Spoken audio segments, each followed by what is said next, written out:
अब जैसे कि तुम्हारा क्वेश्चन है कि हम वहाँ पर रहते हैं हॉस्टल में, तो हर आदमी का अलग स्वभाव हाँ। है ना। और अपने हिसाब से नहीं है, हाँ। सबके अलग अलग स्वभाव हैं। कोई तमिलनाडु से आया है, कोई मद्रास से आया, कोई महाराष्ट्र से आया है, कोई आसाम से आया है। सबका अलग अलग स्वभाव है। हम भी जाते हैं जॉब पे, हम साथ में मिलते, सबका अलग अलग स्वभाव है।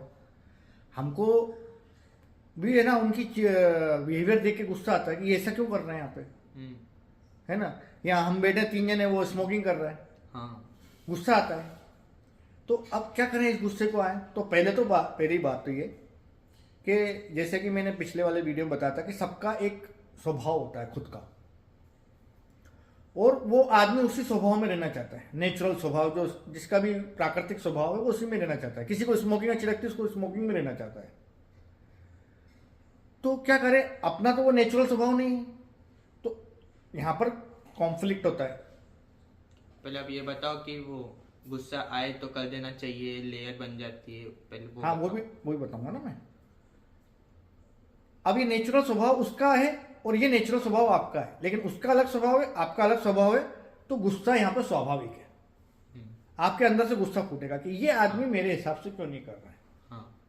तो इसमें 2-3 चीजें हैं कि जब आपको गुस्सा आए, जब उसका कोई कार्य आपको तकलीफ दे रहा है, हाँ।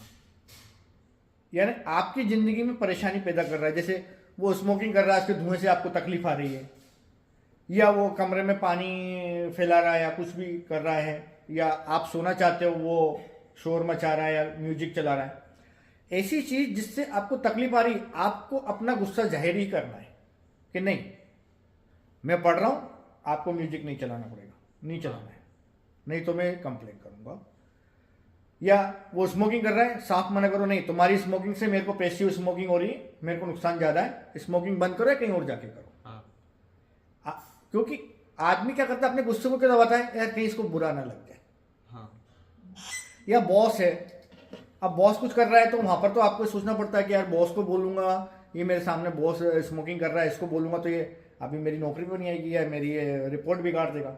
हाँ। तो वहां पर आपको थोड़ा बुद्धि से काम लेना है कि आपको लॉन्ग टर्म में हम्म। फायदे में क्या हो। हाँ। क्या आपका अभी गुस्सा लॉन्ग टर्म में आपको नुकसान तो नहीं पहुंचाएगा। नौकरी में इस बात का ध्यान रखना पड़ता है, और कई जगह पर हमको गुस्से को रोकना पड़ता है, लेकिन आप उसको अच्छे तरीके से, माइल्ड तरीके से ही बोल सकते हैं कि सर आपकी स्मोकिंग से मेरे को दिक्कत आ रही है, मेरे को इससे एलर्जी है। आप जब किसी चीज से बोलते हो ना कि मेरे को तो एलर्जी है, या आप साउंड आप इतना तेज बजा रहे हो, मेरे को एलर्जी है, हाँ। तो उसको मानना पड़ेगी बात। हाँ। लेकिन नहीं मान रहा है और आपके लेवल का व्यक्ति, तो आप अपना गुस्सा जाहिर करो कि नहीं। अब क्या होता है, सबके स्वभाव अलग अलग है।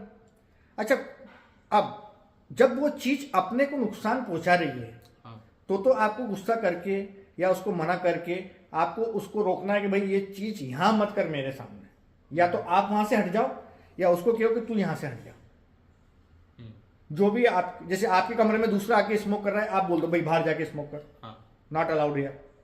हाँ। वो आके शोर शराबा कर रहा है, भाई मैं पढ़ रहा हूं, आप बाहर जाइए। बुरा लगे तो लगने दो, उसका अच्छा लगा कि कौन सा तुमको हार बना देगा। आपको अपना जीवन पहले देखना है। महावीर स्वामी ने क्या बोला था, जियो और जीने दो। हाँ। कि पहले खुद जियो, हाँ। फिर जीने दूसरे को जीने दो।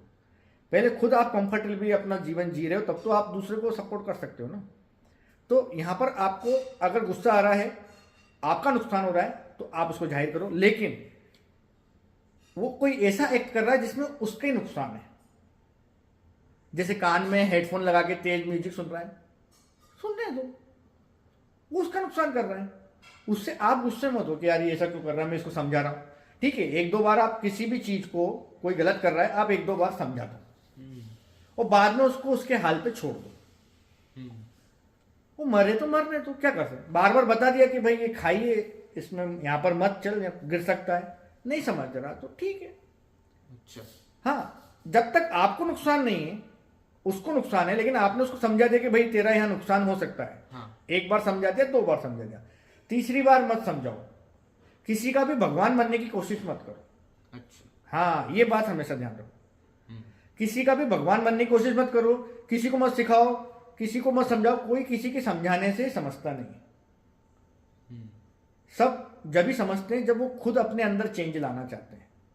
कोई किसी के सिखाने से नहीं सीखता है। आप कॉलेज में जाते हो, 50 लड़के बैठे हैं, लड़के लड़कियां बैठे हैं, लेकिन टीचर की बात वही सुन पाता है, वही समझ पाता है जो सीखना चाहता है। बाकी जो नहीं सीखना चाहता ना, उनको कोई बात समझ में भी नहीं आएगी ना वो कुछ सीखेंगे। तो आप ऐसा कोई काम कर रहे हैं, वो ऐसा कोई एक्ट कर रहे हैं जिससे उन्हीं को नुकसान है, आपको नुकसान नहीं है। तो एक दो बार समझा के उनको उनके हाल पे छोड़ दो, क्योंकि वो उसकी स्वभाव को नहीं छोड़ेगा। क्योंकि आपने उसको लाख समझाया, वो हो सकता है कि आपके प्रेशर में आके कुछ समय के लिए आपके सामने थोड़ा सा अपना बिहेवियर चेंज कर ले, लेकिन जैसे ही आप हटोगे वो वापस नेचुरल बिहेवियर में आ जाएगा। हाँ। जैसे वो तम्बाकू खा रहा है, हाँ। पढ़ते वक्त आप बैठे हो दूसरी टेबल पे, वो तम्बाकू खा रहा है, हमारे साथ भी कुछ काम करते हैं, तम्बाकू खाते हैं, एक पानी की बोतल खाली कर लेते हैं, उसमें थूकते रहते हैं।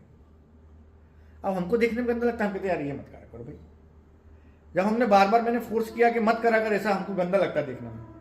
तो जब तक मैं बैठा हूं तब तक तो वो नहीं कर रहे हैं, लेकिन जैसे ही मैं एक शिफ्ट से गया वो लोग करना शुरू कर देते हैं। यानी वो जो मैंने पिछले वीडियो में बोल रहा था ना कि आदमी अपने नेचुरल बिहेवियर को ही फॉलो करता है। हाँ। कुछ टाइम के लिए फोर्स के कारण वो फोर्स्ड बिहेवियर में जाता है, चेंज करता है अपना बिहेवियर, लेकिन जैसे ही वो फोर्स हटता है वो वापस नेचुरल बिहेवियर में चले जाएगा। यानी जब तक मैं सामने रहूंगा उसका बिहेवियर थोड़ा सा चेंज रहेगा, जैसे ही मैं हटूंगा वापस वो नेचुरल बिहेवियर में चले जाएगा। तो जब आपने देख लिया एक दो बार समझाने पे नहीं समझ रहा, तो ठीक है, उसके हाल पे छोड़ दो, जाने दो उसको, मरता है तो मरने दो, क्या कर सकते हैं हम, उसके भगवान नहीं है। ऊपर बैठा हुआ है भगवान, वो सबका भगवान है, वो संभालेगा उसको, नहीं संभालेगा तो नहीं संभालेगा। आप अपने भगवान खुद जहो, ये बात ध्यान रखना। आप अपने भगवान बनो, दूसरों के भगवान मत बनो। लेकिन दूसरों के किसी एक्ट से आपको तकलीफ आ रही है तब आप अपनी वहां पर गुस्सा पूरा जाहिर करो, फिर दबा के मत रखो। क्योंकि जब गुस्सा हम अंदर दबा के रखते हैं ना, तो ये लेयर में हमारे माइंड में इकट्ठा होता जाता है, हमारे दिल में इकट्ठा होता जाता है। ये उसी तरह से जैसे घर के अपन किसी कोने की सफाई नहीं कर रहे हैं, तो वहां पर गंदगी की लेयर पे लेयर इकट्ठी होती जाएगी। फिर कभी घर में मेहमान होंगे या कोई खास फंक्शन होगा, उस समय वो गंदगी सबको दिखेगी। सेम ऐसे गुस्से के साथ होता है। आप गुस्से को दबाए हुए हैं तो गुस्सा मन में दबा हुआ है, उसके ऊपर दूसरा गुस्सा दब गया, तीसरा गुस्सा दब गया, दबता जा रहा है। फिर वो गुस्सा ऐसे टाइम फूटेगा जब सबसे खतरनाक टाइम होगा, जब नहीं फूटना चाहिए उस टाइम फूटेगा। तो इसलिए क्या करना चाहिए, थोड़ा गुस्सा आया ना उसको निकाल दो। गुस्सा आया मतलब मन की भी सफाई होती रहेगी, इसको रेचन कहते हैं। आध्यात्मिक लैंग्वेज में इसको कहते हैं रेचन करना। गुस्सा आया निकाल दो, रोना आया रो लो, हंसना आया हंस लो। मन में भाव उठे ना उनको निकाल दो। जैसे दिमाग में विचार उठते हैं तो विचार को पकड़ना नहीं, विचार आया विचार को जाने दो। ऐसे मन में भाव आया ना उसको पकड़ना नहीं, उसको निकाल भी दो। तो इस तरह से अपना मन भी और माइंड भी दोनों एक स्टेबल पोजीशन में रहेंगे। ठीक है, फिर देखते हैं किसी और वीडियो में।